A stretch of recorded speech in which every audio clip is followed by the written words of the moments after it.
បាទជំរាបសួរបងប្អូនទាំងអស់គ្នាបាទថ្ងៃនេះជួបជាមួយខ្ញុំបាទបារាំងបាទតើតើនឹងការរៀនបាទច្បាប់និងបទបញ្ញត្តិពាក់ព័ន្ធនឹងវិស័យសន្តាគារហើយនឹងលបែងពាណិជ្ជកម្មបាទអញ្ចឹងបទបង្ហាញនេះខ្ញុំបាទរៀបចំ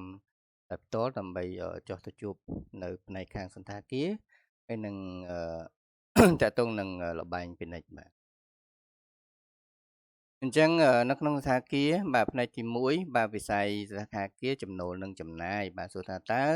ចំណូលនិងចំណាយនឹងមានប្រភពសំខាន់បាទអ្វីខ្លះបាទអញ្ចឹងទី1គឺបន្ទប់ស្នាក់នៅបាទអញ្ចឹងសន្តាគារគឺគិតលើផ្នែកបន្ទប់បាទអញ្ចឹងមានភោជនីយដ្ឋានអាហារនិងយៈបាទហើយការជួលទីតាំងបាទ rental ដូចគេថាគាត់ជួលក្នុងមួយខែម្ដងអញ្ចឹងណាបាទចឹងសេវាកម្សាន្តដូចជា spa massage កន្លែងហាត់ប្រាណអីហ្នឹងគឺថាគេវិច្រើនគាត់មានណាថាគេខ្លះគឺគាត់អត់មានទេបាទចឹងសេវាបោកគក់សម្អាតនិងផ្សេងទៀតបាទអញ្ចឹងប្រភពចំណាយសំខាន់មានដូចជាបាទបញ្ជាទិញទំនិញបាទដូចជាការរៀបចំបន្ទប់បោកបោកគក់អីផ្សេងៗណាបាទអញ្ចឹងការទទួលភ្ញៀវសន្តិសុខជួសជុលនិងថែទាំបាទបាទបន្តទៅទៀតគឺយើងសិក្សាអំពីអាកុលតម្លៃបន្ថែមបាទអញ្ចឹងសួរថាតើពន្ធនៅភូជនៅសន្តាគារបាទមានអាកុលអីខ្លះបាទអញ្ចឹងតកតងនឹងអាកុលគឺមានអាកុលបន្ថែមនិងអាកុលស្នាក់នៅបាទចំណុចនេះបាទអញ្ចឹងអាកុលបន្ថែមតើគេគិតបែបណាបាទអញ្ចឹងមូលដ្ឋានគិតអាកុលថ្លៃសេវាមូលដ្ឋានគិតករថ្លៃសេវាគិតពីអ្នកស្នាក់នៅបាទការប្រើប្រាស់ផ្ទាល់ខ្លួនបាទហៅថានៅពេលដែលយើងដកអឺទំនិញឬក៏សម្ភារៈណាមួយឬក៏សេវាណាមួយថាយើងទៅបើកបន្ទប់ស្នាក់នៅខ្លួនឯងណាហ្នឹងក៏ជាប់អាករដែរបងប្អូនណាបាទគិតអញ្ចឹងបន្ទប់ឥតគិតថ្លៃមិនចុះតម្លៃបាទត្រូវគិតវត្តលើតម្លៃទីផ្សារបាទអញ្ចឹងទោះជាយើងនៅសថាគារណាយើងមានការគិតម្ចាស់តម្លៃ discount អីហ្នឹងបាទអញ្ចឹងអាហ្នឹងក៏ត្រូវគិតវត្តដូចគ្នាលើកលែងតែអញ្ចេះទេលើកលែងតែក្រុមហ៊ុនគាត់មានpolicy បាទគោលនយោបាយខ្លួនឯងផ្ទាល់បាទដូចជាការកំណត់ថាឥឡូវរដូវណាចុះតម្លៃណាមានថាតម្លៃទីផ្សារហ្មងណាហ្នឹងគឺអត់អីទេតែបើអត់មានទេអាហ្នឹងគឺជាប់ហើយអត់ណាចឹងយោងច្បាប់សារពពន្ធមាត្រាទី55អនុក្រឹត្យលេខ49ឆ្នាំ2024ណាបងប្អូនបាទអញ្ចឹងអាករស្នាក់នៅ accommodation tax គឺយើងគិត2%បាទអញ្ចឹងមូលដ្ឋានថ្លៃបន្ទប់រួមទាំង service charge បាទអញ្ចឹងមិនគិតបញ្ចូលវត្តនិង accommodation ខ្លួនឯងទេ accommodation មានថាអាករស្នាក់នៅខ្លួនឯងហ្នឹងណាបាទអញ្ចឹងយោងសេចក្តីជូនដំណឹងលេខ7127សហវពោដឆ្នាំ2026បាទនៅមានសុពលភាពនៅឡើយបាទអញ្ចឹងបើយើងនិយាយមកគឺមូលដ្ឋានគិតអាករស្នាក់នៅគឺថ្លៃផ្គត់ផ្គង់ដកវត្តបាទដកអាករស្នាក់នៅ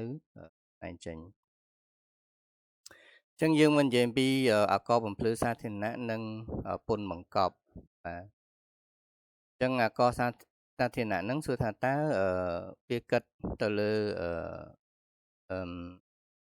សន្តាគារនឹងអត់បាទអញ្ចឹងអាករសាធារណៈគឺជាអាករបង់ម្ដងគត់ហៅ single stack នៅពេលដែលផ្គត់ផ្គង់ដំបូងណាបងប្អូនបាទអញ្ចឹងនៅពេលដែលគាត់ផ្គត់ផ្គង់ដំបូងមានន័យថាអញ្ចឹងក៏ខាងរោងចក្រគេផលិតមកឲ្យហើយដូចថាវាមានស្រាបៀរវាមានអីផ្សេងអញ្ចឹងណាអញ្ចឹងនៅពេលដែលគាត់ផលិតផលហ្នឹងគឺក្រុមហ៊ុនបានទៅទិញហើយអញ្ចឹងការទិញហើយលក់បន្តហ្នឹងគឺយើងចង់និយាយថាខាងគិតតែខាងរោងចក្រអញ្ចឹងយើងអ្នកទិញគឺអត់ជាប់ទេណាបងប្អូនបាទអញ្ចឹងបន្តមកទៀតគឺអនុវត្តលើសូរ៉ាមេរ៉ៃភេសជ្ជៈនិងថ្នាំជក់បាទអញ្ចឹងគឺអាករហ្នឹងគិតតែម្ដងទេដូចខ្ញុំជម្រាបអញ្ចឹងគឺនៅពេលដែលយើងទិញទៅរោងចក្រគឺយើងត្រូវរោងចក្រគេបានគិតអាករ5%មកលើយើងហើយណាបាទអញ្ចឹងយើងនៅពេលលក់ចេញលក់បន្តគឺយើងអត់ត្រូវគិត5%លើអតិថិជនទៀតទេអញ្ចឹងសន្តាគារឬកាស៊ីណូជាអ្នកទិញបន្តបាទ PLT បង្កប់ក្នុងថ្លៃដើមអាកំភ្លឺហ្នឹងគិតយកថ្លៃដើមណាវាមានក្នុងប្រាប់ហើយអញ្ចឹងមិនត្រូវប្រកាសឬបង់ PLT ម្ដងទៀតទេបាទយោងតាមប្រកាសលេខ168សហប្រកអពដចុះថ្ងៃឆ្នាំ2024មាត្រា 97នៃច្បាប់សារពពន្ធ2023បងប្អូនអាចចូលទៅបើកមើលបានបាទពន្ធតកតងនឹងសន្តាគារនិងកាស៊ីណូបាទទី1បាទអកលពិសេសលើតំណែងសេវាបាទស្រាបារីភេសជ្ជៈបាទអញ្ចឹង single stack បង្កប់ក្នុងថ្លៃដើមមានន័យថាយើងអត់គិតសេវាអកលបំភ្លឺហ្នឹងម្ដងទៀតទេបាទអត់គិតម្ដងទៀតទេគឺយើងគិតយើងដាក់ក្នុងថ្លៃដើមរួចហើយបាទអញ្ចឹងសន្តាគារកាស៊ីណូមិនប្រមូលអកលពិសេសលើតំណែងទាំងនេះឡើងវិញឡើយបាទអញ្ចឹងអកលពិសេសគឺអត់ប្រមូលទៀតទេណាបច្ចៈអកលពិសេសដូចគ្នាណាអកលពិសេសគឺយើងគិតតែម្ដងបាទទៅលើស្រាបារីនិងភេសជ្ជៈដូចគ្នាណាបាទមានការអង្គុយមន្ត្រីអីហ្នឹងក៏គេផ្អែកលើអកលពិសេសនឹងដែរតកតងនឹងស្រាបារីអីហ្នឹងណាបាទអញ្ចឹងពន្ធលើអកលស្នាក់នៅនិងលបែងពាណិជ្ជបាទអញ្ចឹងសន្តាគារត្រូវប្រមូលពន្ធអកលស្នាក់នៅ 2% លើសេវាបន្ទប់ស្នាក់នៅបាទកាស៊ីណូជាប់ពន្ធលើបែងពាណិជ្ជកម្មបាទហៅហ្គេមតាក់ផ្អែកលើចំណូលដល់ពីលបែង GGR ហ្នឹងណានឹងវត្តតាមច្បាប់ LM LMCG បាទហៅថាច្បាប់លបែងគ្រប់គ្រងពាណិជ្ជកម្មណាបាទអញ្ចឹងបើយើងយោងច្បាប់2023ហើយជាមួយនឹងច្បាប់ស្ដីពីលបែងគ្រប់គ្រងពាណិជ្ជកម្មហើយនឹងប្រកាស168តកតងអកលភ្លឺហើយជាមួយនឹងប្រកាស18កុដណាបាទអូខេ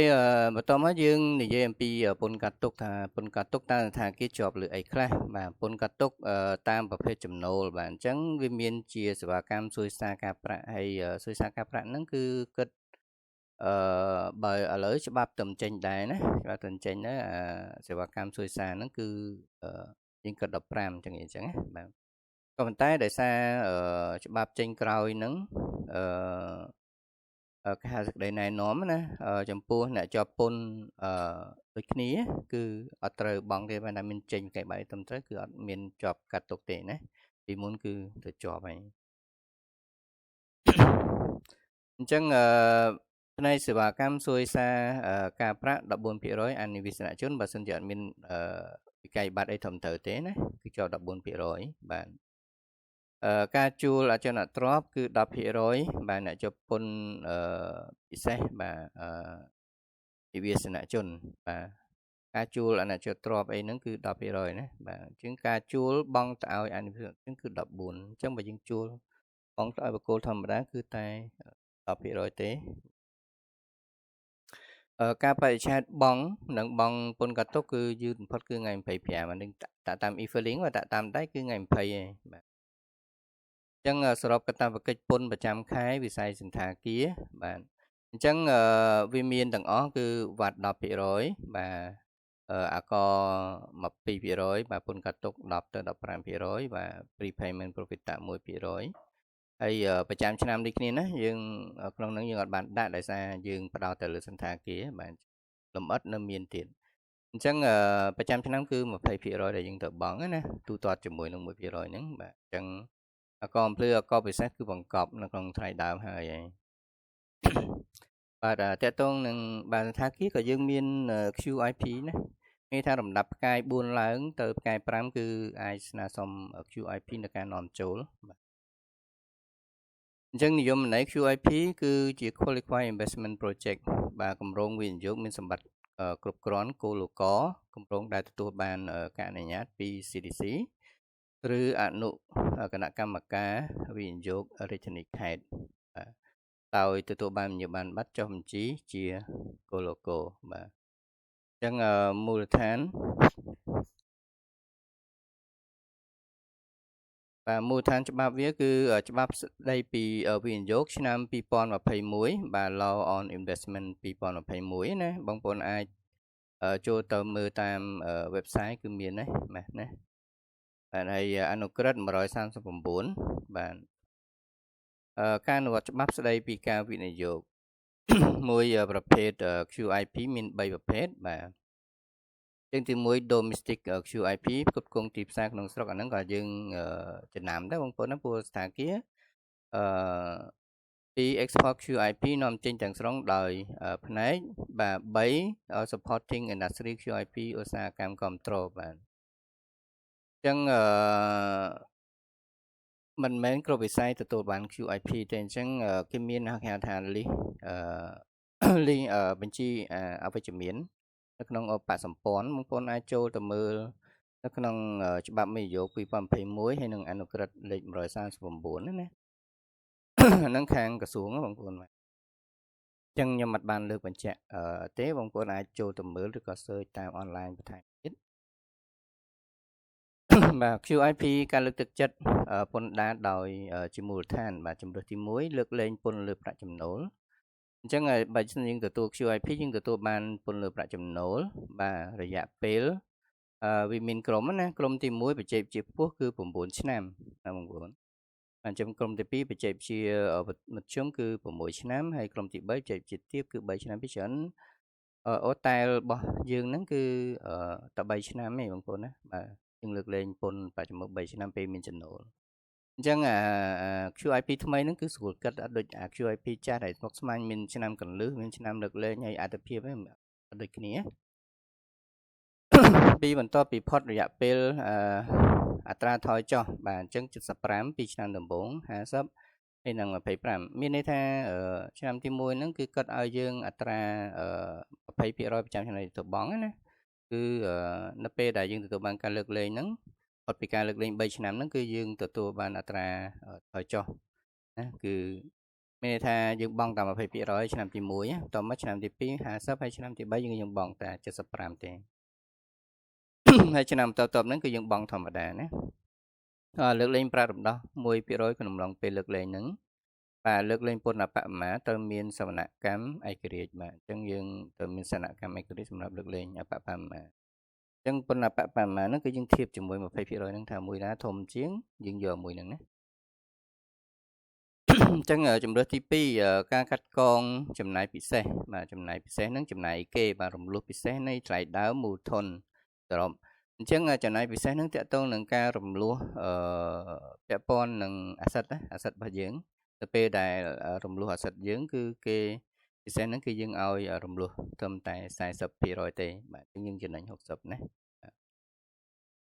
អញ្ចឹងកាត់កងរហូតដល់ត្រឹម200%លើចំណាយជាក់លាក់បាទចំណាយជាក់លាក់ហ្នឹងដូចជាមាន3បាទសំទោស2បណ្ដោះបណ្ដាលស្រាវជ្រាវនិងអភិវឌ្ឍបាទសុខុមាលភាពនយោជិតនិងហេដ្ឋារចនាសម្ព័ន្ធបាទអញ្ចឹងតកតងនឹងការបណ្ដោះបណ្ដាលស្រាវជ្រាវអភិវឌ្ឍសុខុមាលភាពបាទការធ្វើបន្ទប់ធ្វើអីតកតងនឹងចំណាយទាំងអស់ហ្នឹងបើយើងជ្រើសរើសរកការកាត់កងពិសេសហ្នឹងគឺយើងត្រូវបានលើកទឹកចិត្តហ្នឹង200%លើទាំងអស់ហ្នឹងណាមានន័យថាយើងចំណាយអស់ឲ្យថា1000ទេលើការបណ្ដោះបណ្ដាលបុគ្គលិកស្រាវជ្រាវអភិវឌ្ឍអីណាអញ្ចឹងគេបន្ថែមឲ្យពីលើហ្នឹងគឺ100%ទៀតមានន័យថា200%ណាអញ្ចឹងបើជាចំណាយ1000គឺគេឲ្យយើង1000ទៀតមានថាទាំងអស់ចំណាយបាន2000ណាបងប្អូនបាទអញ្ចឹងលើកលែងពី payment 1%និង minimum tax គឺកន្លែងហ្នឹងគឺយើងអត់គិតទៅលើការ start នៃការទទួលបាននិប័ណ្ណប័ត្រ CDC និងដំបូង QIP ដែលទទួលបានការលើកទឹកចិត្តណាគឺឆ្នាំដំបូងគឺត្រូវតែកាត់1%ចូលហ្មងណាអញ្ចឹងកន្លែងហ្នឹងគឺកំហ៊ុនខាតអញ្ចឹងការលើកលែងពន្ធគយដូចជាសម្ភារៈសំណង់ប្រតិកម្មអីចឹងណាបាទអូខេអញ្ចឹង QIP គឺមានប៉ុណ្ណឹងបាទអញ្ចឹងយើងបន្តទៅ TRI ការផ្សះផ្សាពន្ធលើប្រាក់ចំណូលប្រចាំឆ្នាំគោលការណ៍ TRI គឺ TRI មានអត្រា20%បើយើងលើប្រាក់ចំណេញជាប់ពន្ធប្រចាំឆ្នាំ prepayment 1%ការបង់មុនប្រចាំខែប៉ាន់ស្មានបាទអញ្ចឹងត្រូវផ្សះផ្សា reconcile ហ្នឹងនៅដំណាច់ឆ្នាំមានន័យថាយើងត្រូវយកមកទូទាត់គ្នាណាអញ្ចឹងបើសិនបើ prepayment យើងហ្នឹងតូចជាង20%ប្រចាំឆ្នាំមានថាចំណូលដកចំណាយហើយយើងគុណ20%ហើយ20%ហ្នឹងតូចជាងយើងបង់ប្រចាំខែធំជាងណាត្រូវបង់បន្ថែមមានន័យថាprepayment ហ្នឹងយើងត្រូវតែបង់ណាអញ្ចឹងបើ prepayment ហ្នឹងយើងធំជាងប្រចាំឆ្នាំបាទសុំ carry forward ព្រោះដោយសារប្រចាំឆ្នាំយើងត្រូវបង់អញ្ចឹងខាងក្រោមនេះគឺដោយសារប្រចាំឆ្នាំយើងវាតិចជាងយើងបង់រាល់ខែវាតិចជាងអញ្ចឹងយើងអាចយោងទៅមុខបានជាងទម្រង់ប្រកាស TRI ប្រចាំឆ្នាំ form យើងបើយើងរៀបចំតាមទម្រង់ប្រកាស TRI ប្រចាំឆ្នាំយើងបាទ ឧទាហរណ៍ថាផ្សះផ្សាសន្តាគារមានចំណូល50,000 ក្នុងមួយខែមិនរាប់បញ្ចូលវត្តអត់មានរួមវត្តណាបាទអញ្ចឹង prepayment យើងហ្នឹងគឺ500ក្នុងខែបើយើងគិតទៅពី6,000ក្នុងមួយឆ្នាំអញ្ចឹងចំណេញជាប់ពន្ធប្រចាំឆ្នាំគឺ40,000ណា$40,000អញ្ចឹងបើយើងគិតទៅ TRI គឺយើងយក20%អញ្ចឹងតែ8,000ឯណាយើងយកមកគុណនោះគឺ8,000អញ្ចឹង prepayment បានបង់ហ្នឹង6,000បាទអញ្ចឹងត្រូវបង់បន្ថែមហ្នឹងគឺ$2,000បាទអញ្ចឹងបើយើងគិតមើលទៅ prepayment របស់យើងហ្នឹងគឺ1%បាទប្រចាំខែបើយើងគិតទៅក្នុងមួយឆ្នាំយើងអស់6,000ហើយណាអញ្ចឹង20%យើង8,000ណាប្រចាំឆ្នាំណាបាទអញ្ចឹងយើងមើលអានេះ6,000ហើយអានេះ8,000អញ្ចឹងប្រចាំឆ្នាំយើងត្រូវបង់8,000តែយើងបានបង់ប្រចាំខែយើងតែ6,000នេះទៅហ៎អញ្ចឹងប្រចាំឆ្នាំយើងលើស2,000អញ្ចឹងបើសិនជាលើស2,000មានថាយើងត្រូវបង់បន្ថែម2,000អញ្ចឹងរាល់ដងគ្នាយើងក៏ច្រឡំថាប្រចាំឆ្នាំយើងចំណាយអស់តែ6,000មែនទេណាគឺយើងនេះគឺកាត់លើយក20%នេះជាគោលណាបងប្អូនបាទអូខេសម្រាប់ QIP ក្នុងកំឡុងពេលលើកលែងមិនបង់ prepayment និង TIT មានន័យថាបើចប់ QIP គឺអត់បង់ទេណាអញ្ចឹងលំហាត់អនុវត្តវិស័យសន្តាគារបាទលំហាត់សន្តាគារខមានចំណូលប្រចាំខែរួមបញ្ចូលអាករផ្សេងៗបាទចំណូលពីការជួលបន្ទប់នៅ$1,500បាទហើយចំណូលពីភោជនីយដ្ឋានគឺ1,000ហើយចូលគណនីរោគប្រាក់អាករដែលសន្តាគារត្រូវបង់ប្រចាំខែបាទអញ្ចឹងកន្លឹះបាទកន្លឹះត្រូវដកបាត់ចេញពីចំណូលសរុបដើម្បីរកមូលដ្ឋានគិតពន្ធបាទវាស្មើរូបមន្តគឺចំណូលគុណឲ្យ100ចែក110អញ្ចឹងមានថាវាចំណូលហ្នឹងចែកនឹង 1.1 មូលអញ្ចឹងមូលដ្ឋានគិតពន្ធគឺចែក 1.1 ចម្លើយលំហាត់សន្តាគារមិញហ្នឹងគឺបាទអញ្ចឹងវត្តគឺ10%បាទអញ្ចឹងបើយើងគិតមើលបន្ទប់ស្នាក់នៅគឺ1,500ហើយជាមួយភេសជ្ជៈគឺ1,000ណាបន្ទប់គឺ1,000ភេសជ្ជៈគឺ1,000បាទអញ្ចឹងយើងរកមូលដ្ឋានវាគុណនឹង100ចែក110ហើយបើយើងគុណ10ឃើញវត្តណាគេពី payment ដូចគ្នាហើយយើងយកមូលដ្ឋានទាំងអស់ហ្នឹងដែលអត់រួមមានវត្តណាយើងរួមមានវត្តហ្នឹងបាទគុណ100ចែក110បាទគុណ 1% ទៅយើងឃើញអញ្ចឹងតម្លៃនេះគឺលក់រួមមានវត្តហើយអញ្ចឹងណានេះរួមបញ្ចូលអាករផ្សេងៗមករួមវត្តរួមអីហ្នឹងអញ្ចឹង accommodation ដូចគ្នា accommodation គិតដូចគ្នាគឺយើងយកតែថ្លៃបន្ទប់ឯណាថ្លៃបន្ទប់ទេគឺ1,500ចែកនឹង 1.1 បាទចែក 1.1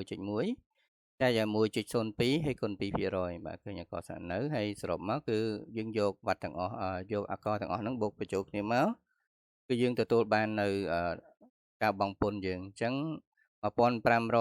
បន្ទប់ហើយជាមួយនឹង1,000បាទហើយអាហារនិងភេសជ្ជៈបាទគឺតម្លៃទាំងពីរហ្នឹងគឺបូកបញ្ចូលគ្នាទៅគឺគិតពន្ធអស់$271.74បាទអញ្ចឹងសម្គាល់អាករពិសេសអាករភ្លឺនិងអាករពិសេសបង្កប់យើងដាក់ទៀតទៅជាថ្លៃដើមបាទតកតងនឹងពន្ធលើប្រាក់បៀវត្សបាទពន្ធលើប្រាក់បៀវត្សតារាងអត្រា TOS បាទ Tax on Salary ហ្នឹងអនុក្រឹត្យលេខ48ឆ្នាំ2024បាទអញ្ចឹងយើងអាចមើលអំពីគេហៅថាមានប្រាក់ខែជាប់ពន្ធតាមមាត្រាបាទអញ្ចឹងគឺមានលំអៀងគេណាអញ្ចឹងលំអៀងគឺ1លានដល់1លាន2ហ្នឹងគឺអត្រា5%បាទអញ្ចឹងយើងយកមកដកយើងដូចថាប្រាក់ខែក៏ចន្លោះហ្នឹងណាយើងយកមកគុណ5%ទៅយើងឃើញដកឲ្យ75000ទៅបាទនិយាយចាំចន្លោះប្រាក់ខែកន្លែងហ្នឹងគឺយើងយកមកគុណចន្លោះហ្នឹងឲ្យដកបើលើសនឹង20%លើសនឹង1លាន2 12លាន500ពាន់ហ្នឹងគឺយើងយកមកគុណ 20% direct ឲ្យដកលំអៀងតែយើងឃើញប្រាក់ពន្ធត្រូវបង់លើប្រាក់បៀវត្សតែយើងត្រូវកាត់ទុកពីនយោជកយើងហើយពីបុគ្គលិកយើងណាបាទអញ្ចឹងរូបមន្ត TOS វាស្មើនឹងមូលដ្ឋានជាប់ពន្ធបាទមូលដ្ឋានជាប់ពន្ធដែលយើងទៅបើកឲ្យពួកគាត់ណាបាទ ចឹងគុណឲ្យបែរថាប្រាក់គោលបាទប្រាក់ពិវត្តគោលគុណឲ្យអត្រាបាទហើយតលំអៀងចេញអញ្ចឹងការកាត់កង deduction ប្តីប្រពន្ធការងារគឺប្តីឬប្រពន្ធគ្មានការងារគឺគេឲ្យ150ពាន់ណាក្នុងមួយខែវា150000អញ្ចឹងកូន ដូចគ្នាបាទកូនអាយុក្រោម14ឆ្នាំឬក្រោម25ឆ្នាំបើនៅរៀនណាបាទអញ្ចឹងគេគាត់ឲ្យធ្វើ25ទេអញ្ចឹងវា150,000ក្នុងមួយខែតែឧទាហរណ៍ថាប្រាក់ខែ3លានបាទកូន2នាក់អញ្ចឹងមូលដ្ឋានវាគិតទៅ3លានដកឲ្យកូន2នាក់ចេញណាស្មើ2លាន7បាទអញ្ចឹងប្រាក់ខែគឺយក2លាន7ហ្នឹងគុណឲ្យ10អ្នក2លាន7គុណឲ្យ10ចន្លោះនេះ2លាន7ណាចន្លោះនេះយកគុណឲ្យ10ទៅដកលំអៀងនឹងចេញណាគឺស្មើនឹង950,000ពេលមុនបង់ឲ្យបុគ្គលិកអីហ្នឹងយើងកាត់លុយគាត់ប៉ុណ្ណឹងទៅដើម្បីទុកបង់ពន្ធណាអញ្ចឹងនិយោជិតមិនមែននិវាសជនគឺតាមមាត្រា20%ណាគ្មានការកាត់កងទេបាទអានិវាសជនហ្នឹងមានន័យថាគាត់រស់នៅប្រទេសកម្ពុជាហ្នឹងអត់លើសពី182ថ្ងៃទេណាឬក៏អត់មានកន្លែងដែលស្នាក់នៅពិតប្រាកដទេណាបាទតែខានចេញវិក័យប័ត្របាទអញ្ចឹងពីច្រើនខាងក្រុមហ៊ុនគាត់តែងតែចេញវិក័យប័ត្រហ្នឹងវាអត់ត្រូវទៅតាមការណែនាំពីច្បាប់723អញ្ចឹងឥឡូវក៏យើងនិយាយទូឲ្យយើងអាចយល់ណាអញ្ចឹងក្រុមហ៊ុនអាចចេញពីវិក័យប័ត្រគឺតាក់ invoice ហើយនឹង commercial ឥឡូវយើងនិយាយពីតាក់វិញណាយើងតាក់ invoice គឺចេញឲ្យក្រុមហ៊ុន B2B បានថាក្រុមហ៊ុនទៅក្រុមហ៊ុនណាអញ្ចឹងតម្រូវការដាច់ខាតប្រកាស723នៅមានសុពលភាពនៅឡើយសវប្រកប្រការ4កណាបងប្អូនគឺទី1មានឈ្មោះក្រុមហ៊ុនអាស័យដ្ឋាននិងវត្តtinរបស់អ្នកលក់បាទយើងទៅមានលេខវិក័យប័ត្រហើយលេខរៀងណាអាហ្នឹងមួយឆ្នាំយើងដូរម្ដងអញ្ចឹងបូកការបរិច្ឆេទបាទអ្នកចុះឈ្មោះអ្នកទិញអាស័យដ្ឋានបាទបូកនឹងវត្តទិញអ្នកទិញណាអញ្ចឹងអ្នកលក់ក៏មានបាទអ្នកទិញក៏មានដូចគ្នាបាទអញ្ចឹងបរិយាយតំណែងឬសេវាបរិមាណតម្លៃគិតជាឯកតាទៅណាគឺធម្មតាបាទតម្លៃមុនវត្តមានន័យថាតម្លៃដែលយើងលក់ហ្នឹងគឺយើងអត់ទាន់គិតវត្តទេអាកន្លែងបរិមាណតម្លៃហើយនឹងវត្តហ្នឹងគឺយើងត្រូវរំលេចវត្តដោយឡែកណាបាទអញ្ចឹងភាសាខ្មែរឬក៏ភាសាអង់គ្លេសមានថាភាសាខ្មែរឬភាសាខ្មែរឬក៏ខ្មែរបូកឲ្យអង់គ្លេសគឺយើងអត់អាចដាក់ជាភាសាបរទេសនឹងទាំងអស់ទេអញ្ចឹងវិក័យប័ណ្ណណាបរទេសបងប្អូនសុំគេជាភាសាខ្មែរឬក៏ភាសាអង់គ្លេសមកណាឬក៏ថាមានចិនអីយើងដាក់ភាសាខ្មែរអីចិនអីចឹងទៅណាតែឲ្យមានខ្មែរចូលទៅលទ្ធផលអ្នកទិញអាចទាមទារវត្ត input បានហើយអាចកាត់កងបានតែបើអត់មានវិក័យប័ណ្ណហ្នឹងទេគឺក្រុមហ៊ុនអត់អាចក្លែមវត្តបានទេណាហើយមួយទៀតគ្រោះថ្នាក់អាចបើជាសេវាកម្មគឺជាប់កាត់ទុកទៀតអញ្ចឹងវិក័យប័ត្រពាណិជ្ជ commercial invoice ចេញអតិថិជនទូទៅហៅ B2C ណា B2C ហ្នឹងបាទ commercial ចេញឲ្យបុគ្គលធម្មតាអញ្ចឹងតម្រូវការចេញប្រកាសដូចគ្នា723បាទប្រកប្រការ4ខមានឈ្មោះអាស័យដ្ឋានទីវត្តទានអ្នកលក់បាទលេខលាងវិក័យប័ត្រឈ្មោះអតិថិជនឈ្មោះគេថា walk in customer ណាអញ្ចឹងអត់ត្រូវការវត្តtinទេណាគឺកន្លែងហ្នឹងអត់មានវត្តtinទេមានតែវត្តtinម្ចាស់ឯងអញ្ចឹងបើយាយតំណែងសេវាបរិមាណថ្លៃតម្លៃសរុបមិនរំលេចវត្តដោយឡែកមានន័យថាគឺអត់មានបង្ហាញថាមានវត្ត10%អីចឹងទេណាគឺកុំចុះគឺអត់មានមិនទេទៅរំលេចខុសហើយมันអាចប្រើសម្រាប់ជាអនុទាន input វត្ត credit ទេបានន័យថាបើមិនរំលេចវត្តគឺអត់អាចយកជាវត្ត in តែបានទេផ្នែកទី2លបែងពាណិជ្ជណាក្របខ័ណ្ឌច្បាប់និង GGR បាទអូខេតកតងវគ្គនេះគឺតកតងនឹងលបែងពាណិជ្ជណាតកតងនឹង gambling ចឹងក្របខ័ណ្ឌច្បាប់គឺច្បាប់ស្តីពីការគ្រប់គ្រងពាណិជ្ជកម្មឆ្នាំ2020ប្រកាសលេខ18កូដសហវឆ្នាំ2022កាតព្វកិច្ចពន្ធបាទគណៈកម្មការលបែងពាណិជ្ជគោលកណាអញ្ចឹងGGR ហ្នឹងមានថា gross gaming revenue ណាហើយចំណូលសរុបពីលបែងបាទនិយមន័យផលសរុបនៃចំណូលដល់ពីការចាក់ភ្នាល់បាល់ដោយដាក់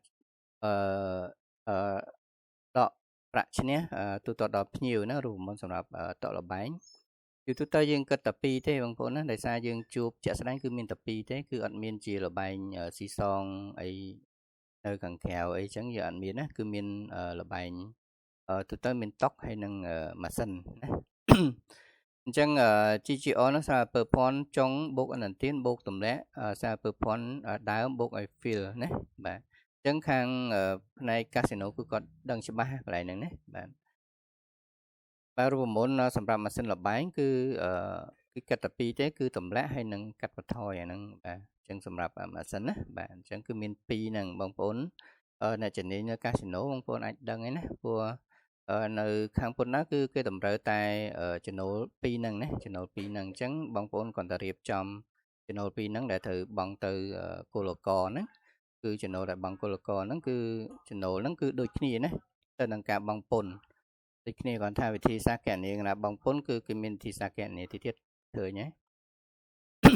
ការចុះបញ្ជីពន្ធដារនិងអត្រាប្រចាំខែអញ្ចឹងការចុះបញ្ជីពន្ធដារត្រូវចុះបញ្ជីក្នុងរយៈពេល15ថ្ងៃនៅថ្ងៃធ្វើការក្រោយចាប់ពីផ្ដើមសកម្មភាពអាជីវកម្មយើងហ្នឹងដូចជាកាស៊ីណូអីហ្នឹងយើងចាប់ផ្ដើមហ្នឹងគឺពេលដែលយើងមានចុះបញ្ជីអញ្ចឹងយើងថាយើងគោលករហ្នឹងគឺតិចណាស់តែពន្ធដារគឺ15ថ្ងៃរដ្ឋបាលសារពើពន្ធអាចចុះបញ្ជីឯកតោភាគីបើខកខានណាបើខកខានគឺយើងគេឲ្យយើងចុះជាឯកតោមកអញ្ចឹងអត្រាពន្ធប្រចាំខែគិតលើ GGR បាទ GGR gaming អីហ្នឹង revenue មិនហ្នឹងបាទអញ្ចឹងប្រាក់រំដោះពន្ធប្រាក់រំដោះ TRI គឺគិត 1% ដូចគ្នាបងប្អូនណាបានន័យថាបើចំណូលសរុបដែលគេទម្លាក់ហើយហ្នឹងគេបានចំណូលហ្នឹងហើយគឺអានឹងចំណូលហ្នឹងគិតរួមមានវត្តណាអញ្ចឹងរួមវិញគឺគិត 1% បាទអញ្ចឹង GGR ប្រចាំខែហ្នឹងហើយវត្តអកលបន្ថែម 10% GGR ប្រចាំខែដូចគ្នាអញ្ចឹងសំខាន់ GGR ត្រូវបានចាត់ទុកថារួមបញ្ចូលវត្តគេថារួមវត្តណារួចជាស្រេចinclusive of VAT ត្រូវគណនាមូលដ្ឋានគឺ GGR ហ្នឹងគុណឲ្យ100ចែក110វត្តត្រូវបង់គឺមូលដ្ឋានវត្តគុណឲ្យ10យកមូលដ្ឋានវាមកគុណឲ្យ10ណាបាទអូខេអញ្ចឹងបន្តទៅទៀតប្រព័ន្ធ e-filing និងការគ្រប់គ្រង GGR បាទអវិជ្ជមានបាទនីតិវិធីប្រកាសតាម e-filing បាទប្រើមុខងារបញ្ជីចំណូលពាណិជ្ជកម្មក្នុង e-filing បាទបញ្ចូលប្រតិបត្តិការចំណូលប្រចាំថ្ងៃតាមប្រភេទល្បែងបញ្ចូលប្រព័ន្ធនិងបញ្ជូនទិន្នន័យទៅបញ្ជីលក់ដោយស្វ័យប្រវត្តិបាទការពេឆែតទប់អសន្នវត្តថ្ងៃទី25នៃខែបន្ទាប់ដូចគ្នាបងប្អូនណាបាទអញ្ចឹងបើសិនជា GGR យើងខាតមានថាវិជ្ជមាននឹងខាតណាបើសិនបើ GGR ចំណូលរបស់ល្បែងពាណិជ្ជនឹងខាតសរុបប្រចាំខែវិជ្ជមានក៏ត្រា0ក្នុងបញ្ជីលក់ក៏ប៉ុន្តែអាខាតហ្នឹងយើងអាចយោងទៅបានណាលទ្ធផលខាតអាចយោងទៅដកកាត់កងជាមួយ GGR ខែបន្ទាប់ឧទាហរណ៍ខែមករាចំណូលល្បែងរបស់យើងហ្នឹងគឺខាត$5,000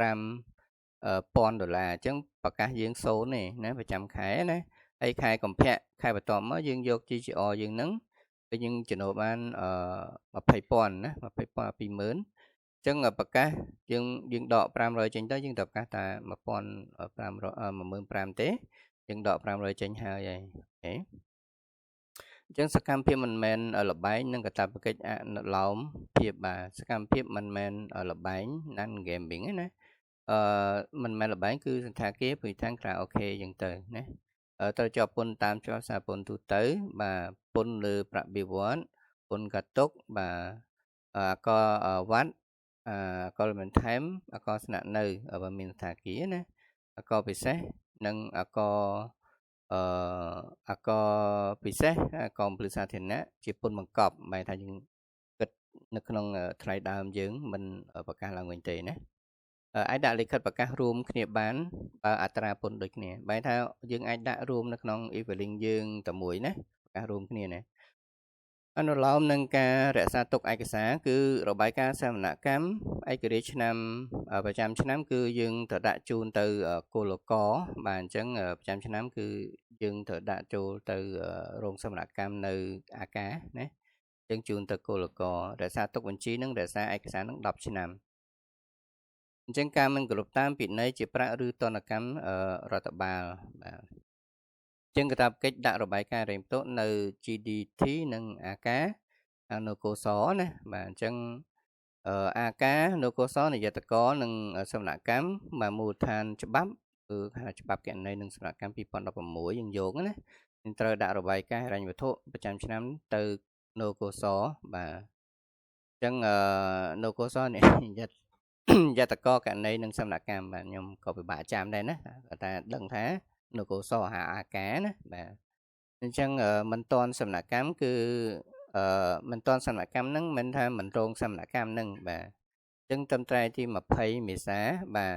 ហើយត្រូវរងសំណាក់កម្មហ្នឹងនៅថ្ងៃ20កក្កដាមានថា deadline គេណាបាទអញ្ចឹងកាតព្វកិច្ចSNOL បាទSNOL បាទការកាន់បញ្ជីករណីបានត្រឹមត្រូវរៀបចំរបាយការណ៍ហិរញ្ញវត្ថុបាទក្នុងរយៈពេល3ខែហ្នឹងបាទអញ្ចឹងសម្រាប់កម្មក្នុងរយៈពេល6ខែបាទអញ្ចឹងគឺយើងស្នើសុំ fin សុំអីបើយើងថ្មីណាបងថ្លៃសេវាអីតាមប្រកាសលេខ002របស់អាការហ្នឹងទៅបាទអញ្ចឹង GDT បាទ notification 33 9ថ្ងៃ6មករា2025តម្រូវឲ្យ upload ជាមួយ TOI ប្រចាំឆ្នាំត្រឹមថ្ងៃ31មីនាបាទនេះប្រាប់ GDT ណាបាទអញ្ចឹងយើងចាំថាគឺផុតកំណត់គឺថ្ងៃ31ខែ3អញ្ចឹងរៀបចំមានដូចជាតារាងតុល្យការរបាយការណ៍ចំណេញខាតកំណត់សម្គាល់និងព័ត៌មានបន្ថែមបាទសរុបសម្រាប់ក្រុមហ៊ុនរោងសេវាកម្មត្រូវ upload auditor អាការហ្នឹងបាទ financial report ហ្នឹងគឺយើង upload បាទចូលទៅខាងពន្ធដារយើងទាមទារឲ្យមានណាបើយើង let អីយើងអាចស្នើសុំពជាអីចឹងទៅមិនមែនមិនចំនួនអាការឬ CGMC ត្រូវដាក់ទាំង3មានន័យថាយើងត្រូវដាក់របាយការណ៍ទៅពន្ធដារទៅអាការហើយនឹងខាងគោលករណាបាទអញ្ចឹងគោលករបងប្អូនអាចនៅនេះស្រាប់អាចតាក់ទងទៅខាងគោលករបន្ថែមទៀតតាមមួយឆ្នាំគេត្រូវការដាក់ម្ដងឬក៏យ៉ាងណាអញ្ចឹងណា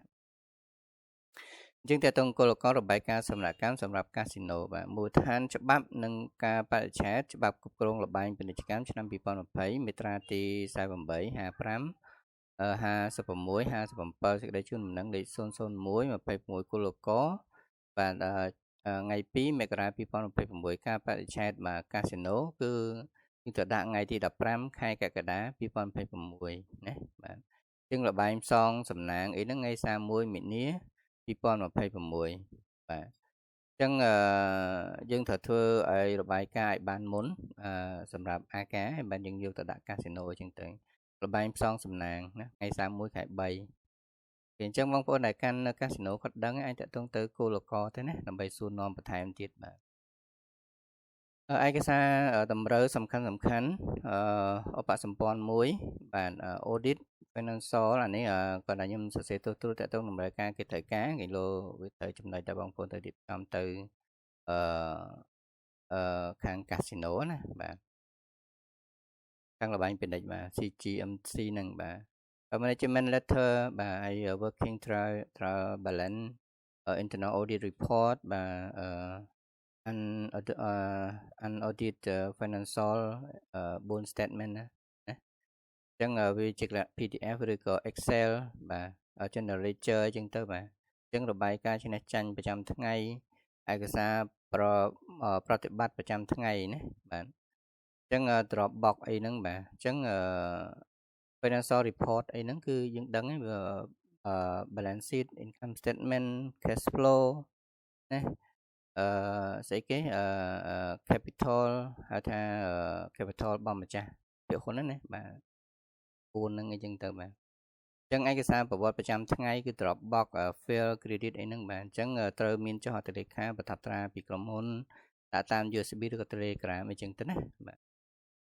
ពិន័យបើយើង let ឬក៏បានដាក់អីហ្នឹងគឺអនុក្រឹត្យគឺ102អីហ្នឹងបាទអញ្ចឹងប្រតិទិនអនុលោមភាពប្រចាំឆ្នាំបាទរបស់កាស៊ីណូគឺតែយើងត្រូវដាក់ទៅហ្នឹងគឺអានេះក៏ខ្ញុំណូតឲ្យបងប្អូនណាគឺថ្ងៃផុតកំណត់គឺប្រកាសពន្ធរាល់ខែ GDT យើងណាបាទគឺថ្ងៃ25ខែបន្ទាប់ណាហើយប្រចាំឆ្នាំ TI ហ្នឹងគឺមុន31ណាយើងដាក់ឲ្យបានមុនទៅហើយសម្រាប់បតង់គឺថ្ងៃ31ខែ3ដូចគ្នាណាហើយសម្រាប់ CGMC ខាង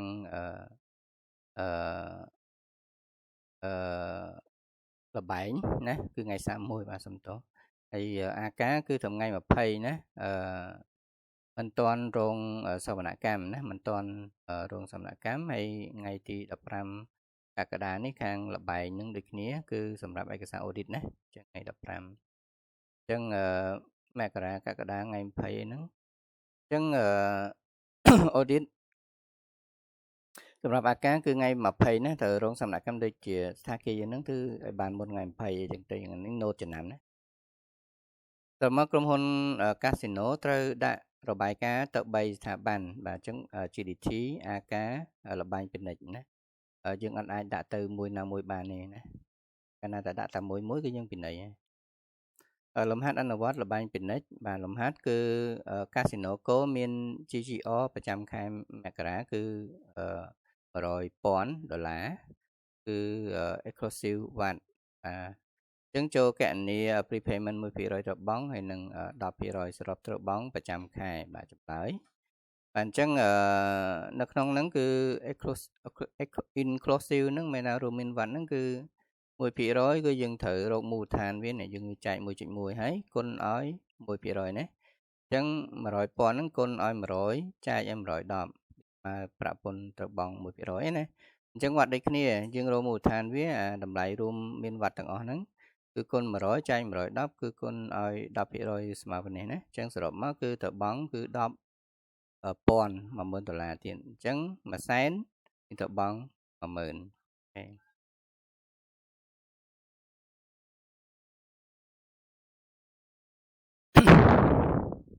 បាទអញ្ចឹង